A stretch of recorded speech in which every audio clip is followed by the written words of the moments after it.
Este es un cuento que se llama Descansar o volar. Ese es el dilema.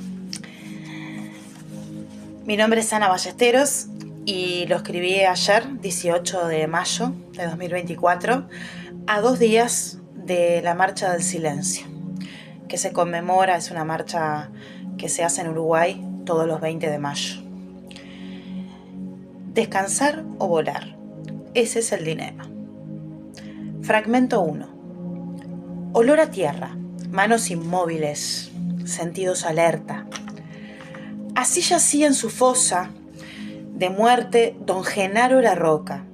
La tierra no apestaba. Al contrario, se sentía mejor allí que en otras situaciones que había presenciado, o mejor dicho, ordenado. Sí, ordenado. Don Genaro siempre daba órdenes. Su trabajo consistía en dar órdenes y hacerlas cumplir. La tierra no olía a sangre. Ese olor era el que más recordaba. Cuerpos chorreantes de sangre delante de él. No era solo el olor, también era la imagen. La vista no la podía despegar de su cabeza, ni siquiera ahora que estaba descansando en paz. ¿En paz? Bueno, descansando, como decía la lápida. Las imágenes lo atacaban, como si estuviera atado en una butaca de cine. Sí, atado. Tantas veces había ordenado a que aten manos y pies de hombres y mujeres, pero ahora el que se sentía atado frente a una pantalla que lo perturbaba era él. Pero no sentía miedo.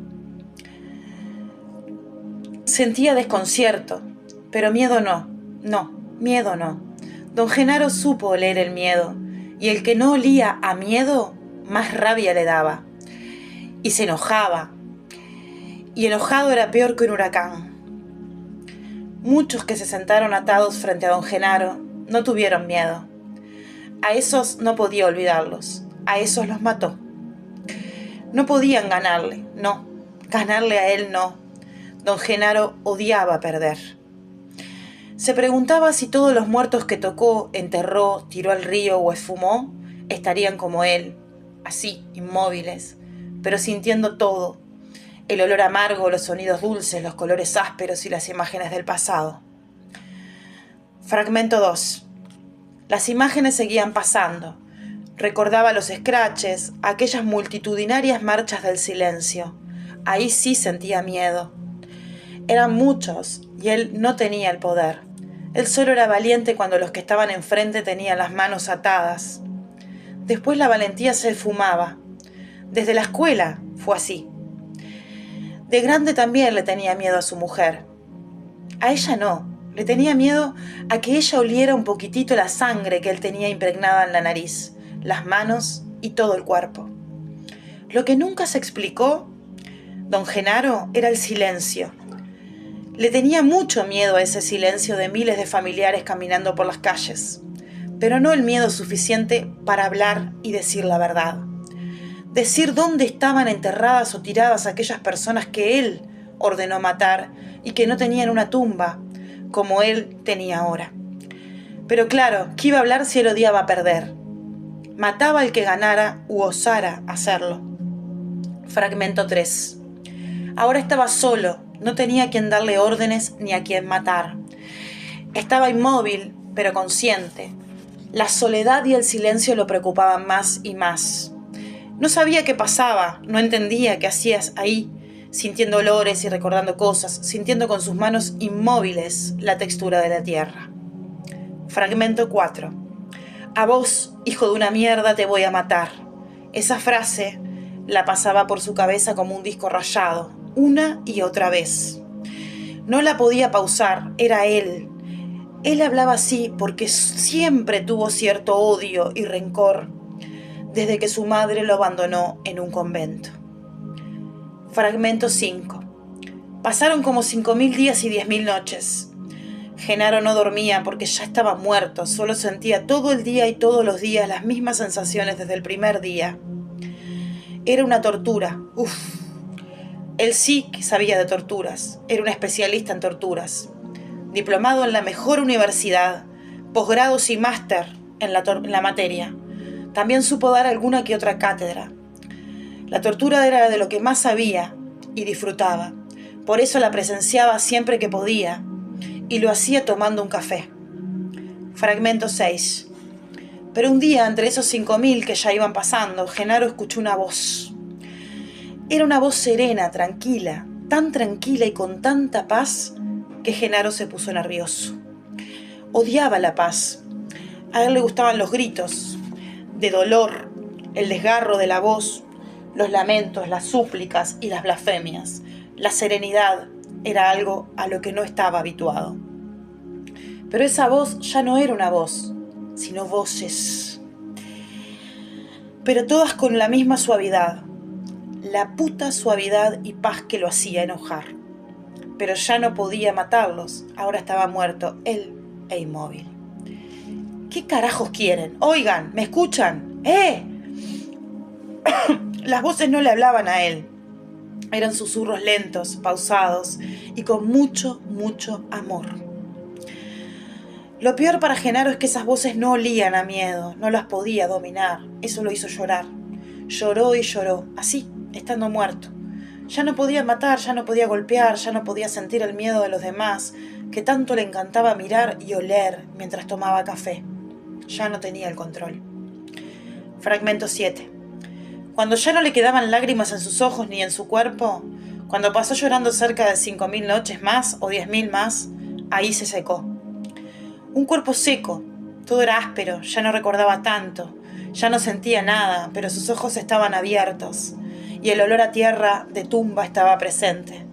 Él parecía una momia. Fue ahí cuando quedó seco, sin lágrimas, que escuchó ese susurro suave como la brisa de la nochecita, que se le acercó lentamente como una melodía. Y decía así: Genaro, estás seco, y allí estarás por toda la eternidad. Pudiste volar como todos nosotros, pero cerraste la puerta y la ventana de la verdad. Tuviste miedo, perdiste. Y nosotros te ganamos. Estamos en la memoria del pueblo y en millones de corazones, y como no nos diste un lugar para descansar en paz, andamos volando libremente por los cielos, sonriéndole a las nubes. Adiós. Fragmento 8. Genaro quiso llorar de rabia, no por no poder volar. Quiso llorar cuando escuchó con mucha tranquilidad la palabra perdiste. Ya no podía llorar. Ya nunca más nadie le habló. Pasó al olvido. Y si alguien lo recordaba, ni siquiera importaba porque él ya no se podía mover. Y además, perdió. Eso es lo que odiaba más, perder. El silencio que mantuvo en su vida se lo tragó a él mismo. Pero él seguía con los ojos abiertos. Ojos testigos del dolor, ojos que no dejarán de mirar, ojos que pudieron ser su libertad, ojos que ya no ven, pero escuchan, huelen y sienten. Fragmento 9. Nadie jamás lo nombró. Genaro, que ya no recuerdo si era la roca, la rosa o la casta.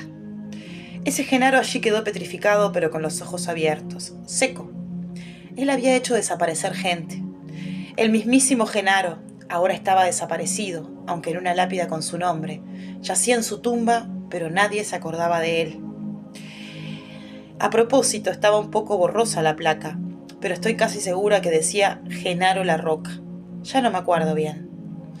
En cambio, todos los que él desapareció no tienen tumbas con lápidas, pero sus caras están vivas y andan jugueteando por ahí con las aves, las estrellas, las nubes y el sol. Ellos son historia viva, memoria popular. Ellos no necesitan un lugar para descansar con la conciencia alcanza. Por eso don Genaro jamás descansará en paz. Su conciencia lo aniquila todos los días. Los desaparecidos vuelan siempre entre margaritas y pañuelos porque hay amor que los mantiene vivos y conciencia de haber tratado de crear un mundo mejor. Dicen que la justicia y la verdad también descansan cerca de don Genaro, en otras tumbas, pero cuentan también que hay otra verdad y otra justicia que actúan por sí mismas y no por la mano del hombre, sino que se ejercen solas, pero sí agarran la mano del humano y lo llevan a volar. Todo eso cuentan. Se acerca el 20 de mayo y recuerdo las más de 100 caras de los desaparecidos y ya no sé qué será de don Genaro y si aún descansa en el mismo lugar. Quizás.